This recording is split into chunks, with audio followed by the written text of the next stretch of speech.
दोस्तों, आप सबका स्वागत है।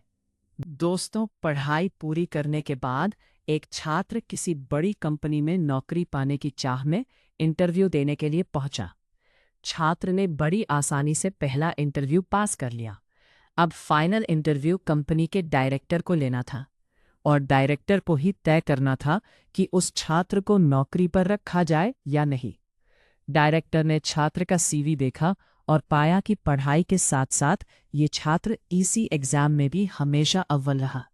डायरेक्टर, क्या तुम्हें पढ़ाई के दौरान कभी छात्रवृत्ति मिली? छात्र, जी नहीं। डायरेक्टर ने छात्र का सीवी देखा और पाया कि पढ़ाई के साथ साथ ये छात्र इसी एग्जाम में भी हमेशा अव्वल रहा। डायरेक्टर, तुम्हारे पिताजी क्या काम करते हैं? छात्र, जी वो लोगों के कपड़े धोते हैं। ये सुनकर कंपनी के डायरेक्टर ने कहा, जरा अपने हाथ को दिखाना। छात्र के हाथ रेशम की तरह मुलायम और नाजुक थे। डायरेक्टर, क्या तुमने कभी कपड़े धोने में अपने पिताजी की मदद की? छात्र, जी नहीं, मेरे पिता हमेशा यही चाहते थे कि मैं पढ़ाई करूं और ज्यादा से ज्यादा किताबें पढ़ूं। हाँ, एक बात और, मेरे पिता बड़ी तेजी से कपड़े धोते हैं। डायरेक्टर, क्या मैं तुम्हें एक काम कह सकता हूं? छात्र, जी, आदेश कीजिए। डायरेक्टर, आज घर वापस जाने के बाद अपने पिताजी के हाथ धोना, फिर कल सुबह मुझसे आकर मिलना। छात्र यह सुनकर प्रसन्न हो गया। उसे लगा कि अब नौकरी मिलना तो पक्का है, तभी तो डायरेक्टर ने कल फिर बुलाया है। छात्र ने घर आकर खुशी खुशी अपने पिता को ये सारी बातें बताई और अपने हाथ दिखाने को कहा। पिता को थोड़ी हैरानी हुई, लेकिन फिर भी उसने बेटे की इच्छा का मान करते हुए अपने दोनों हाथ उसके हाथों में दे दिए। छात्र ने पिता के हाथों को धीरे धीरे धोना शुरू किया। कुछ देर में ही हाथ धोने के साथ ही उसकी आंखों से आंसू भी झरझर बहने लगे। पिता के हाथ रेगमाल की तरह सख्त और जगह जगह से कटे हुए थे, यहाँ तक कि जब भी वो कटे के निशानों पर पानी डालता, चुभन का एहसास पिता के चेहरे पर साफ झलक जाता था। छात्र को जिंदगी में पहली बार एहसास हुआ कि ये वही हाथ है जो रोज लोगों के कपड़े धो धोकर उसके लिए अच्छे खाने, कपड़ों और स्कूल की फीस का इंतजाम करते थे। पिता के हाथ का हर छाला सबूत था उसके एकेडमिक कैरियर की एक एक कामयाबी का।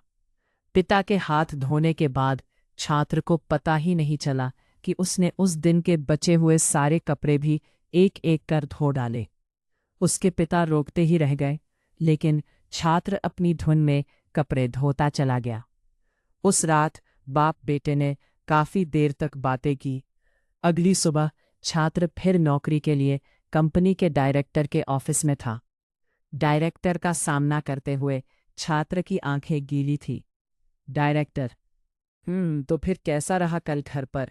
क्या तुम अपना अनुभव मेरे साथ शेयर करना पसंद करोगे? छात्र, जी हाँ श्रीमान, कल मैंने जिंदगी का एक वास्तविक अनुभव सीखा। नंबर 1, मैंने सीखा कि सराहना क्या होती है। मेरे पिता न होते तो मैं पढ़ाई में इतनी आगे नहीं आ सकता था।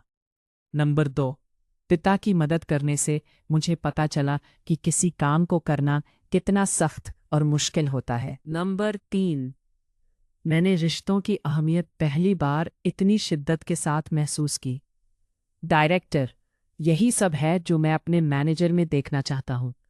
मैं ये नौकरी केवल उसे देना चाहता हूँ जो दूसरों की मदद की कद्र करे। ऐसा व्यक्ति जो काम किए जाने के दौरान दूसरों की तकलीफ भी महसूस करे। ऐसा शख्स जिसने सिर्फ पैसे को ही जीवन का ध्येय न बना रखा हो। बधाई हो, तुम इस नौकरी के पूरे हकदार हो। आप अपने बच्चों को बड़ा मकान दे, बढ़िया खाना दे, बड़ा टीवी, मोबाइल, कंप्यूटर सब कुछ दे, लेकिन साथ ही अपने बच्चों को ये अनुभव भी हासिल करने दे कि उन्हें पता चले कि घास काटते हुए कैसा लगता है। उन्हें भी अपने हाथों से ये काम करने दे। खाने के बाद कभी बर्तनों को धोने का अनुभव भी अपने साथ घर के सब बच्चों को मिलकर करने दे। ऐसा इसलिए नहीं कि आप मैड पर पैसा खर्च नहीं कर सकते, बल्कि इसलिए कि आप अपने बच्चों से सही प्यार करते हैं। आप उन्हें समझाते हैं कि पिता कितने भी अमीर क्यों ना हो, एक दिन उनके बाल सफ़ेद होने ही हैं। सबसे एक दूसरे का हाथ बंटाते हुए काम करने का जज्बा अपने अंदर लाए। यही है सबसे बड़ी सीख। उक्त कहानी यदि पसंद आई हो तो अपने परिवार में सुनाएं और अपने बच्चों को सर्वोच्च शिक्षा प्रदान कराएं। अगर आपको ये कहानी पसंद आई हो तो वीडियो को लाइक करें, शेयर करें और चैनल को सब्सक्राइब करना न भूलें।